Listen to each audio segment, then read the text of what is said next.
السلام علیکم پیارے دوستوں، ہم قاری حنیف ملتانی صاحب کے ایک نئے بیان کے ساتھ اگین اس چینل پر آپ کو ویلکم کہتے ہیں۔ آج کے اس خوبصورت بیان کا موضوع ہے آیت الکرسی کی فضیلت۔ بہت ہی پیارا قاری صاحب کا یہ بیان ہے۔ آپ دوستوں سے گزارش ہے ضرور اس بیان کو آخر تک سنتے رہیے، جزاک اللہ۔ چلیے بیان شروع کرتے ہیں۔ ایمان کے معنی یقین کے ہیں، جب یقین ہوتا ہے تو اعتقاد بنتا ہے۔ ایک ہے ظاہری اعمال، نماز، روزہ، حج، زکوٰۃ، خیرات، عبادت، صدقہ، تلاوت، تسبیح، استغفار، درود شریف، یہ اعمال ہیں۔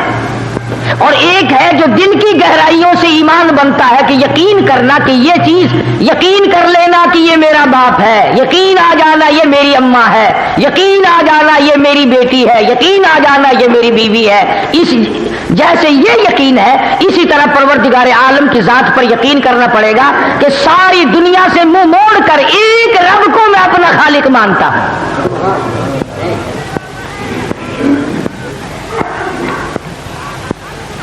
تو خداوند عالم نے 4-5 خاصے اپنے بیان فرمائے کہ یہ صفتیں کسی میں نہیں ہو سکتی۔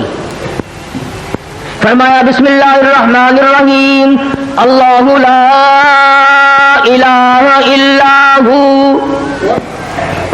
اللہ لا الہ الا ہو، میں وہ اللہ ہوں، وہ الہ ہوں، وہ پروردگار ہوں، وہ پالنہار ہوں، وہ مالک کائنات ہوں، وہ بے نیاز شہنشاہ ہوں، الحی القیوم۔ اور میرے بندے ہر وقت مجھ سے مانگا کر، ہر وقت میرے سامنے دامن پھیلایا کر، ہر وقت میرے سامنے جھولی پھیلایا کر، اپنی مشکلوں میں، اپنی ضروریات میں، اپنی حاجتوں میں، اپنی بیماریوں میں، اپنے دکھ دردوں میں۔ الحی القیوم، مجھ خدا کو پکارا کر، مجھے بلایا کر، میرا نام لیا کر، مجھے صد مارا کر، اس لیے الحی القیوم، میں زندہ ہوں۔ اور لوگوں یاد رکھو، جس کو موت آ جائے وہ حاجت روا ہو نہیں سکتا۔ یہ بات میں نے نہیں بنائی، اللہ پاک نے خود فرما دیا۔ اور لوگوں جو خود فانی، وہ تجھے کیسے باقی رکھے گا؟ جو خود لاکھوں من مٹی کے نیچے جا پڑا، وہ تیرے دکھ درد کا مالک کیسے بن گیا؟ جس کو دوسرے لوگوں نے غسل دیا ہو، جس کو دوسرے لوگوں نے کفن دیا ہو، جس کو اٹھا کر کندھوں پہ دوسرے لوگ چلے ہوں، جس کو آوازیں ماری ہو جواب دینے پہ قادر نہ ہو، جس کے پیروں کو دوسرے نے باندھ کر اکٹھا کیا ہو، جس کی آنکھوں کو دوسرے نے بند کیا ہو، جس کا وضو دوسرے نے کرایا ہو، جس کو غسل کسی دوسرے نے دیا ہو، جس کی نماز جنازہ پڑھی گئی ہو، جس کو قبر میں لٹایا گیا ہو۔ اور میرے بندوں کیوں تمہاری مت ماری گئی؟ جس کے اوپر تم نے خود دھڑا دھڑ مٹی ڈالی ہو، وہ تیرا مشکل کشا نہیں۔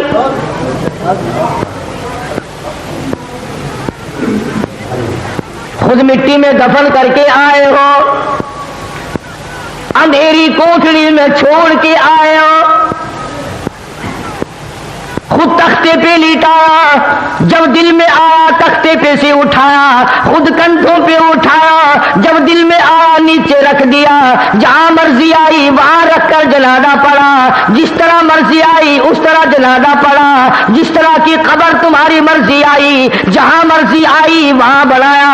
اور میرے بندوں جو اپنی قبر بنانے پہ قادر نہیں، جو اپنی نماز جنازے پہ قادر نہیں، جو اپنے غسل کفن دفن پہ قادر نہیں، جو اپنے تختے پہ لیٹ کر اٹھنے پہ قادر نہیں، وہ تیری مشکل کشائی حاجت روائی کیسے کرے گا؟ فرمایا الحی القیوم،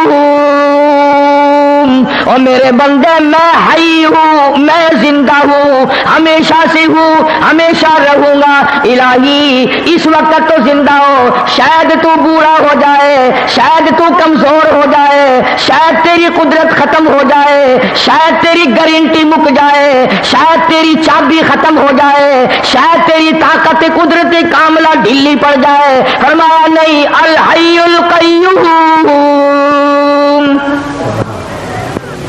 ہو ہی نہیں سکتا یہ۔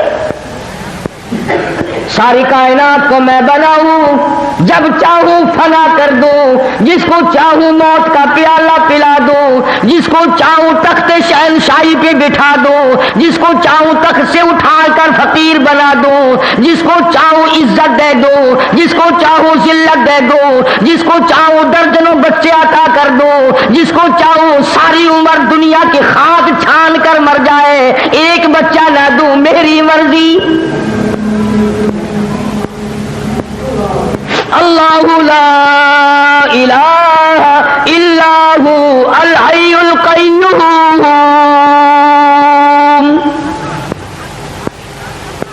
اللہ پاک نے خود بتلا دیا، فرمایا کسی کی مشکل کشائی کرنے کے لیے، کسی کی حاجت روائی کرنے کے لیے، دور سے کسی کی بات سننے اور جاننے کے لیے، یہ تمام کے تمام چیزیں اس کے لیے لازم ہیں جس کو موت نہ آئے۔ پکا کے لے جاؤ دلوں کی تختیوں پہ، جس کو موت آ چکی ہو یا جس کو آ سکتی ہو، وہ کبھی بھی رب کا شریک نہیں بن سکتا۔ دو چیزیں پروردگار عالم نے بیان فرما دی، ایک تو موت کا نہ آنا خدا کے لیے ضروری ہے۔ کیوں؟ ایک درویش ہے، ایک پیر فقیر ہے، آج وہ حاجت روائی لوگوں کی کر، کل کو مر گیا، پھر یہ لوگ کہاں جائیں گے؟ دوسرا خاصہ یہ ہے، سمجھتے جاؤ آیت الکرسی بڑے پڑھ کے پھونک مارتے ہو، ترجمہ کبھی نہیں سیکھنے کے، سینے پہ پھونک مارتے ہیں، سبحان اللہ، ساری جان پہ ہاتھ پھیرتے ہیں، ادھر ادھر پھونک مارتے ہیں، گھر میں پھونک مارتے ہیں، مریضوں پہ ہم بھی پڑھتے پھونک مارتے ہیں، میں تمہیں نہیں کہتا، مگر آیت الکرسی کا ترجمہ جاننے کی کبھی کسی نے کوشش نہیں کی کہ اتنی بابرکت آیت جو ہے جس سے جن جیسی طاقت بھاگ جائے، اس میں ہے کیا چیز؟ بھئی آج اگر میں یوں کہوں کہ میں نے ایک ایسا ایٹم بم تیار کیا ہے کہ امریکہ روس بھاگ جائے تو ضیاء الحق شام سے پہلے آ جائے گا کہ مجھے بتاؤ کیا چیز ہے۔ جن جیسی طاقت جس چیز سے بھاگتی ہو، خدا کی قسم وہ کتنی بڑی طاقت ہوگی، وہ کیا چیز ہوگی؟ جن سانپ بننے پہ قادر ہے، گدھا بننے پہ قادر ہے، بڑے سے بڑا جانور بننے پہ قدرت رکھتا ہے، ایک بر اعظم سے دوسرے بر اعظم تک جن ایک قدم رکھ سکتا ہے، لیکن آیت الکرسی سے اس طرح بھاگتا ہے جس طرح ہوا کے سامنے گھاس بھاگتا ہے۔ آخر کوئی چیز ہے نا آیت الکرسی میں؟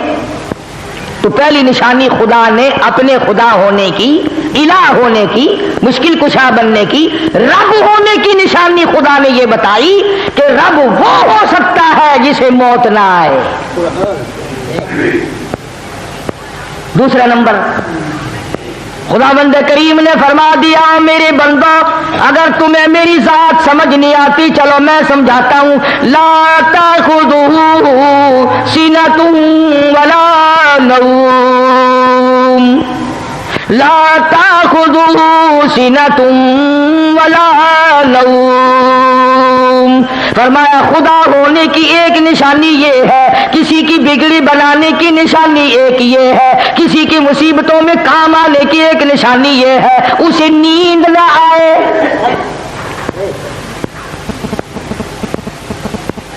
اپنے اپنے گھروں میں الحمدللہ تم سارے مسلمان ہو، تمہارے گھروں میں قرآن کریم رکھے ہوئے ہیں، ترجمے جا کر کے ضرور دیکھنا۔ فرمایا دوسری نشانی الہ کی، معبود کی، رب ہونے کی یہ ہے کہ اسے نیند کبھی نہ آتی ہو۔ اور یہاں تو کتنا ہی بڑا درویش ہو، ڈاکٹر کو کہتا ہے ڈاکٹر صاحب بڑی تکلیف ہے، بڑی بیماری ہے، بخار ہے کہ نہیں، نزلہ ہے کہ نہیں، کھانسی ہے نہیں، بدن میں کسی جگہ درد ہے کہ نہیں، بہت بڑی بیماری ہے کہ کیا بیماری ہے؟ نیند نہیں آتی۔ ہر آدمی کہتا ہے مجھے بڑی تکلیف ہے، نیند نہیں آتی، خواب آور گولیاں کھاتا ہوں تب نیند آتی ہے۔ پتا چلا کہ جو بندہ ہے بندہ وہ نیند کے بغیر زندہ نہیں رہ سکتا۔ اللہ پاک نے فرمایا جو نیند کرتا ہو وہ کسی کی حاجت روائی کیسے کرے گا؟ کیوں؟ ادھر یہ سویا ہوا ہے، ادھر مصیبتوں والے پکار رہے ہیں، پھر وہ تو مارے گئے۔ جسے نیند آئے وہ نہیں الہ ہو سکتا۔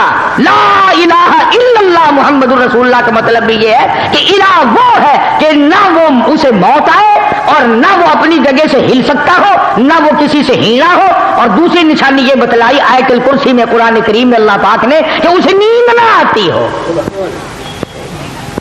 اب آپ دیکھیں چاہے کتنا ہی بڑا نیک آدمی ہے، غوث ہے، قطب ہے، ابدال ہے، قلندر ہے، پیر ہے، فقیر ہے، کوئی بھی ہے، نیند کے بغیر بندہ زندہ نہیں رہ سکتا۔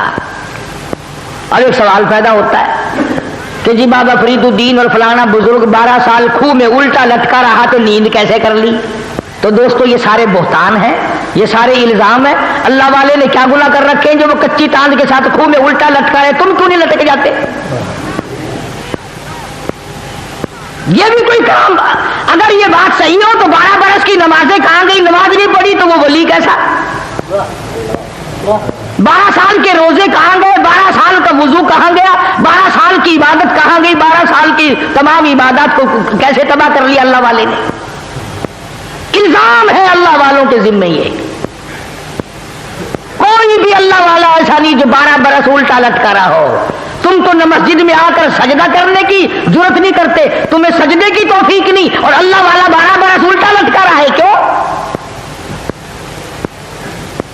الزام ہے اللہ والوں پر۔ ہاں یہ کہہ سکتے ہو کہ فلاں بزرگ نے 12 برس تک جھوٹ نہیں بولا، فلاں بزرگ نے 12 نہیں، ایسے ایسے اللہ والے آئے ہیں کہ ساری عمر غیر عورت کو نگاہ اٹھا کر کے نہیں دیکھا۔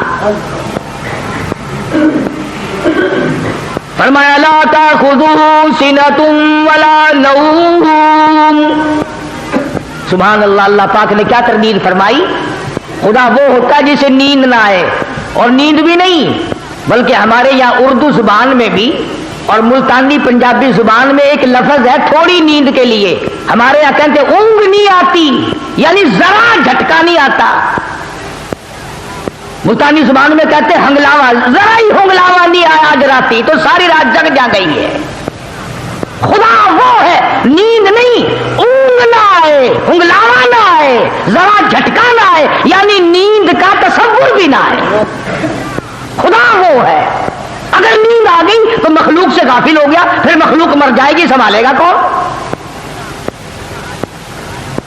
تم کہو گے کہ جی منٹ 2 منٹ میں خلقت پہ بھاگی جا رہی ہے۔ ہاں ہاں، جس نے ہوا کا نظام چلانا ہو، جس نے سورج کا نظام چلانا ہو، جس نے چاند کا نظام چلانا ہو، جس نے ستاروں کا نظام چلانا ہو، جس نے رات دن کی گردش کا انتظام کرنا ہو، جس نے اربوں نہیں کھربوں خلقت کو روزی پہنچانی ہو، جس نے کروڑوں بچے روزانہ پیدا کرنے ہو، جس نے کروڑوں آدمیوں کو روزانہ موت بھیجنی ہو، وہ 1 منٹ کے لیے بھی غافل کیسے ہو سکتا ہے؟ بے شک اللہ۔ تو پتا چلا کہ خدا وہ ہے، نہ اسے موت آئے اور نہ اسے نیند آئے، بلکہ اونگ تک نہ آئے، ہنگلاوا تک نہ آئے۔ 2 نشانیاں۔ آج آیت الکرسی کا ترجمہ یاد کر کے جاؤ، کام آئے گا، پھر جب پڑھا کرو گے تو مزہ آیا کرے گا۔ تیسری نشانی پروردگار عالم کی، حالانکہ آیت الکرسی ہے یہ، فرمایا لہو ما فی السماوات وما فی الارض، لہو ما فی السماوات وما فی الارض۔ اللہ اکبر۔ فرمایا جو کچھ زمینوں میں ہے، آسمانوں میں ہے، سب کا مالک میں۔ صرف آسمانوں پہ میرا نظام نہیں چلتا، دنیا پہ بھی میرا نظام ہے۔ زمین میری، آسمان میرا، یہ درخت میرے، یہ سمندر میرے، یہ دریا میرے، یہ نہریں میری، یہ سارے پانی کا ایک ایک قطرہ میرا، زمین کا ذرہ ذرہ میں نے پیدا کیا, ایک ایک پتا میں نے پیدا کیا, ایک ایک پانی کا قطرہ میں نے پیدا کیا. اور میرے بندے تو بھی میری پیداوار ہے, تو بھی میرا. صدر کیوں نہ ہو, وزیر اعظم کیوں نہ ہو, بہت بڑا دولت مند کیوں نہ ہو, بڑا امیر کبیر کیوں نہ ہو, تم بھی میرے میرے.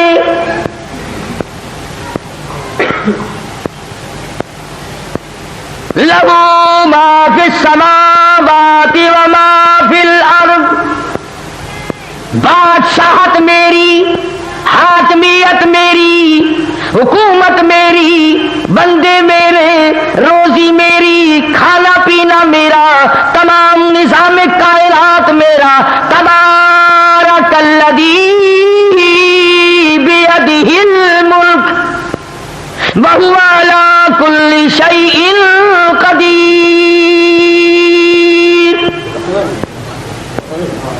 تمام چیزوں پہ میری قدرت کا قبضہ ہے. فرمایا تمہاری بڑی سے بڑی چیز کوئی نہیں بنا سکتا. یہ پہاڑ میں نے بنائے, یہ سمندر میں نے بنائے, اور میرے بندے میری قدرت کو تو کیسے سمجھے گا. فرمایا چھوٹی سی آنکھ میں پتلی ہے, میلوں دیکھتا پھرتا ہے, تو نے کبھی نہ سوچا یہ کس نے بخشی ہے.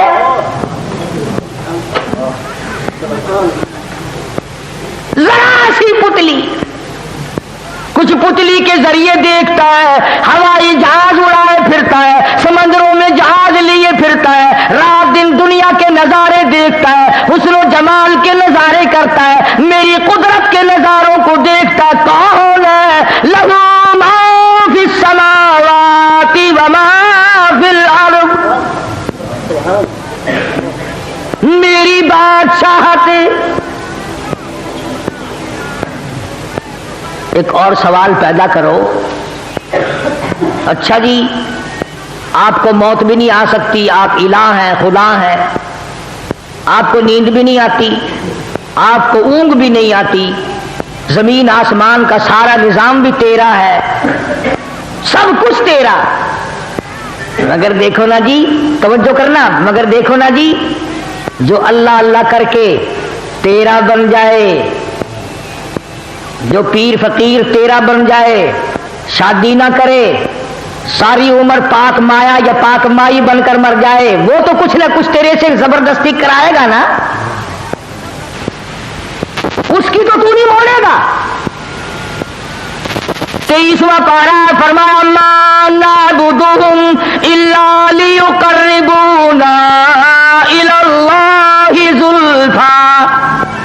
مشرکین مکہ بھی یہی کہا کرتے تھے کہ یہ ہمارا لات, یہ منات, یہ عزا خود تو کچھ نہیں کر سکتے مگر اللہ سے پکڑ کر کرا لیتے ہیں, مجبور کر دیتے ہیں. جیسے لڑکی باپ کو کہتی ہے نا, ابا دیکھو میں تمہاری لڑکی ہوں, ابا دیکھو میرا کام فلاں ہے, کرنا ہی پڑے گا آپ کو میرے ابا. کہتے ہیں جیسے ابا لڑکی کے سامنے چپ ہو جاتا ہے, اپنے نیک بندوں کے سامنے خدا بھی چپ ہو جاتا ہے. یہ دلائل بنا رکھے ہیں. آواز آئی جاؤ, من ذا الذی یشفع عندہ الا بإذنہ. لفظ من لائے ہیں اگر عربی جانتے. فرمایا کون ہے جو زبردستی آ کر میرے سامنے دم مارے, مجھے کون روک سکتا ہے, کون ٹوک سکتا ہے, کون پوچھ سکتا ہے کہ یوں کر. فرمایا صفات کوئی نہیں کر سکتا, کوئی نہیں کر سکتا الا باذنی. ہاں جس کو میں اجازت دوں گا وہ سفارش کرے گا. اس کو علماء کی اصطلاح میں کہتے ہیں شفاعت قہاری, کہ خدا سے زبردستی منوانا کہ تجھے یوں کرنا ہی پڑے گا. اللہ والوں کو بدنام کرنے کے لیے کوئی ایک چیز بنا رکھی ہے. آ گیا نا موسم, گلی گلی میں جھنڈے, چادریں لیے چل رہے ہیں, چھنک چھنک چھنک چھنک, ناچ بھی رہے ہیں, چادریں بھی چل رہی ہیں, نام بزرگوں کا. اندازہ لگاؤ. فرمایا من ذا الذی یشفع عندہ الا باذنہ.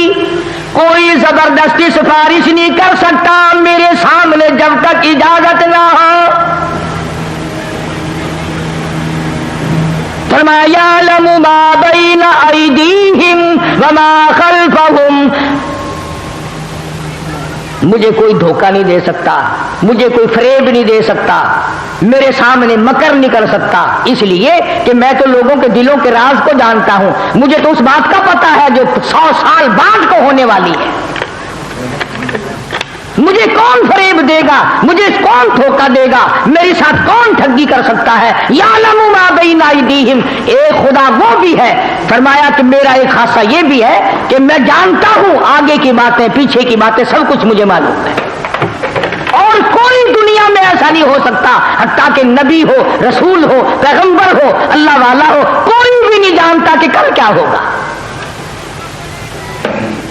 چنانچہ حضور اکرم سب کہہ دو صلی اللہ علیہ وسلم صحابہ اکرام کو بھیجا کرتے تھے حالات معلومات کرنے کے لیے. جنگ کے موقع پر بھیجتے تھے. فتح مکہ سے پہلے کئی صحابہ کو بھیجا مکے میں کہ حالات کا اندازہ لگا کے آؤ. خود منافقین حضور صلی اللہ علیہ وسلم کے سامنے آ کے نفاق کیا کرتے تھے. اللہ پاک بتایا کرتے تھے کہ یہ معاملہ یوں ہے، کسی کو پتہ نہیں کسی کے حال کا، کون جان سکتا ہے. ہر بوٹی کا، ہر پتے کا، ہر گھاس کا، ہر قطرے کا، ہر ذرے کا، ہر آدمی کا پتہ ہے. اس طرح کسی کو بھی پتہ نہیں ہے. یہ بھی اللہ میاں کا خاصہ ہے. آیت الکرسی کا ترجمہ یاد کر کے لے جاؤ.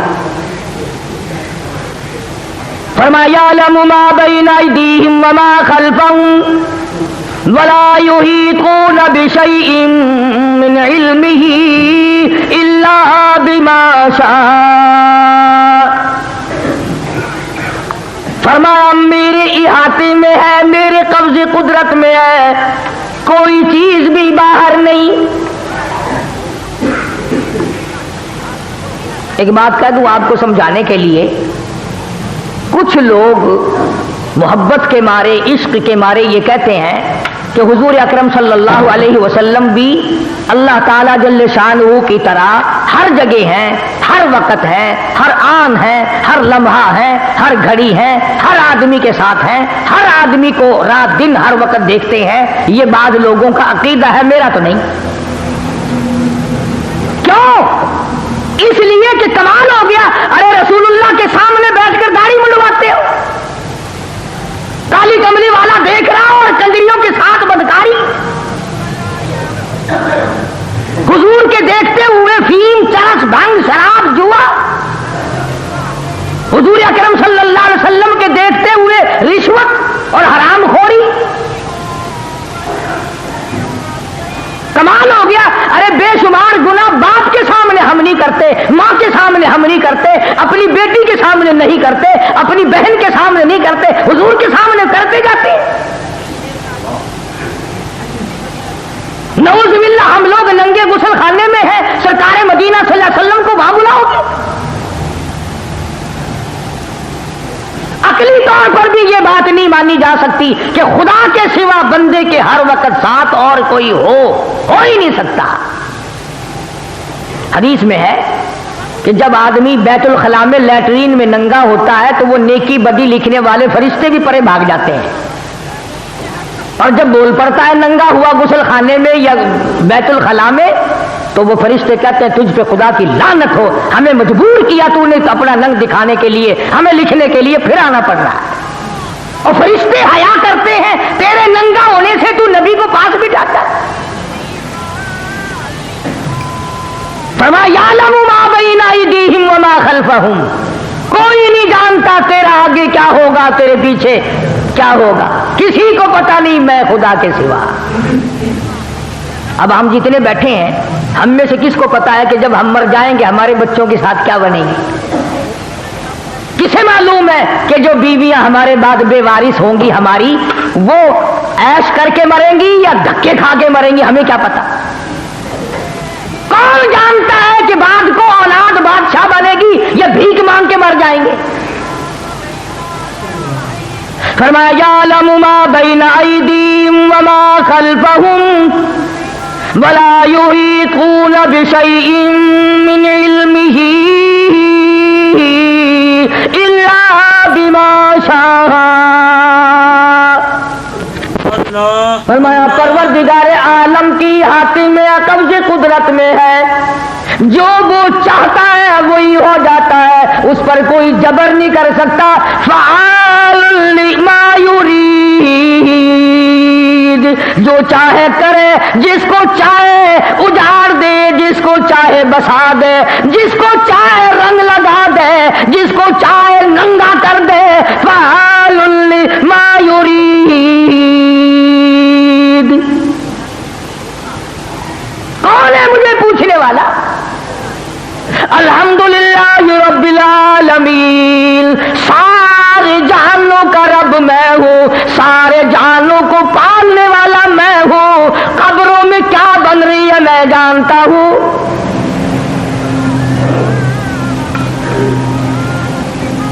اب میرے تمہارے ماں باپ، میرے تمہارے بڑے دادے پردادے ساس سسر نانے مامے جو قبروں میں چلے گئے، ہمیں کیا پتا ہے کہ وہاں کیا اللہ سب کچھ جانتا ہے۔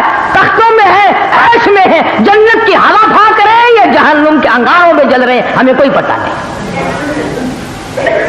اللہ فرماتا مجھے سب کا پتا ہے۔ اب بھی یقین نہیں آتا۔ پرسوں ترسوں لاہور کی طرف اخباروں میں شور مچا ہوا تھا، شیخ پورے کی طرف کوئی آدمی کو دفن کیا گیا، ساری رات آوازیں دور تک سنائی دی، میں جل گیا، میں مر گیا۔ اللہ اللہ اکبر، سبحان اللہ سبحان اللہ۔ دوستو، یہ تھا آج کا پیارا سا دلچسپ قاری حنیف ملتانی صاحب کا بیان جو آپ نے سنا۔ میں امید رکھتا ہوں کہ آپ کو آج کا یہ بیان پسند آیا ہوگا۔ اس بیان کے آخر میں آج ہم آپ سے شیئر کریں گے ڈیلی کی طرح کچھ باتیں، اور آج کی بات ہے کہ حضرت عمر فاروق رضی اللہ عنہ کی کچھ کرامات۔ حضرت عمر فاروق رضی اللہ عنہ کی بہت بڑی کرامت ہے کہ آپ نے دریائے نیل کے نام خط لکھا اور خدا عز و جل سے دعا کی، تو وہ دریائے نیل جو ہر سال ایک کنواری لڑکی کی جان لیے بغیر نہیں جاری ہوتا تھا، حضرت عمر کے خط سے ہمیشہ کے لیے جاری ہو گیا۔ یہ بہت پیاری کرامت ہے، اور قاری حنیف صاحب بھی اس واقعہ کو بہت دفعہ اپنے بیانات میں بیان کر چکے ہیں۔ خلافت فاروقی کا زمانہ تھا۔ ایک اجمی شخص مدینہ طیبہ میں آیا جو حضرت عمر فاروق رضی اللہ عنہ کو تلاش کر رہا تھا۔ کسی نے بتایا کہ کہیں آبادی کے باہر سو رہے ہوں گے۔ وہ شخص آبادی کے باہر نکل کر آپ کو تلاش کرنے لگا، یہاں تک کہ حضرت عمر رضی اللہ عنہ کو اس حالت میں پایا کہ وہ زمین پر سر کے نیچے زرہ رکھے سو رہے۔ اس نے دل میں سوچا ساری دنیا میں اس شخص کی وجہ سے فتنہ برپا ہے، اس لیے کہ اس وقت ایران اور دوسرے ملکوں میں اسلامی فوجوں نے تہلکہ مچا رکھا تھا، لہٰذا اس کو قتل کر دینا ہی مناسب ہے اور آسان بھی ہے، اس لیے کہ آبادی کے باہر سوتے ہوئے شخص کو مار ڈالنا کوئی مشکل بات نہیں۔ اور یہ سوچ کر اس شخص نے اپنی نیام سے تلوار نکالی اور آپ کی ذات بابرکات پر وار کرنا ہی چاہتا تھا کہ غیب سے دو شیر نمودار ہوئے اور اس اجمی کی طرف بڑھے۔ اس منظر کو دیکھ کر وہ چیخ پڑا، اس کی آواز سے حضرت عمر فاروق جاگ اٹھے۔ آپ کے بیدار ہونے پر اس نے اپنا سارا واقعہ بیان کیا اور وہ پھر مسلمان ہو گیا۔ یہ بھی آپ کی ایک کرامت ہے کہ شیر جو انسان کے جان لیوا ہیں وہ آپ کی حفاظت کے لیے نمودار ہو گئے، اور کیوں نہ ہو کہ من کانا للہ کان اللہ لہو، یعنی جو اللہ تعالیٰ کا ہو جاتا ہے اللہ تعالیٰ اس کا ہو جاتا ہے اور اس طرح اس کی حفاظت فرماتا ہے۔ حضرت علامہ امام راضی رحمۃ اللہ علیہ سورہ کہف کی آیت کریمہ کی تفسیر میں بخاری شریف کی یہ حدیث، یعنی جب کوئی بندہ نیکیوں پر ہمیشگی اختیار کرتا ہے تو اس مقام رفیع تک پہنچ جاتا ہے کہ جس کے متعلق اللہ تعالیٰ نے کنت لہ سمعا و بصرا فرمایا ہے۔ تو جب اللہ جل جلالہ کا نور اس کے سمع ہو جاتا ہے تو وہ دور رو نزدیک کی آواز کو سن لیتا ہے، اور جب یہی نور اس کی نظر ہو جاتا ہے تو وہ دور نزدیک کی چیزوں کو دیکھ لیتا ہے، اور جب یہی نور جلال اس کا ہاتھ ہو جاتا ہے تو وہ بندہ آسان و مشکل اور دور و نزدیک کی چیزوں میں تصرف کرنے پر قادر ہو جاتا ہے۔ اللہ اکبر۔ دوستو، یہ تھا آج کا دلچسپ قاری حنیف ملتانی صاحب کا خوبصورت سا بیان، اور آخر میں یہ مختصر سی گفتگو جو ہم نے آپ کے ساتھ شیئر کی، میں امید رکھتا ہوں کہ آپ دوستوں کو آج کا یہ بیان اور گفتگو پسند آئی ہوگی۔ آخر میں گزارش ہے، اگر چینل کو سبسکرائب نہیں کیا ہوا تو دوستو ابھی کر لیجئے، تاکہ ڈیلی بیس پر ایک دن چھوڑ کر ایک دن آپ اس چینل پر بیان کو اپلوڈ کیا جاتا ہے، وہ بیان آپ تک پہنچتا رہے گا، آپ سنتے رہیں گے، اور ساتھ ہی میں بیل نوٹیفیکیشن بھی ہوتا ہے، اس کو بھی ضرور پریس کیجئے۔ یہ آپ کی طرف سے محبت کا اظہار ہوتا ہے، ضرور کر لیجئے۔ انشاءاللہ ملاقات ہوگی ایک نئے بیان کے ساتھ۔ اللہ حافظ۔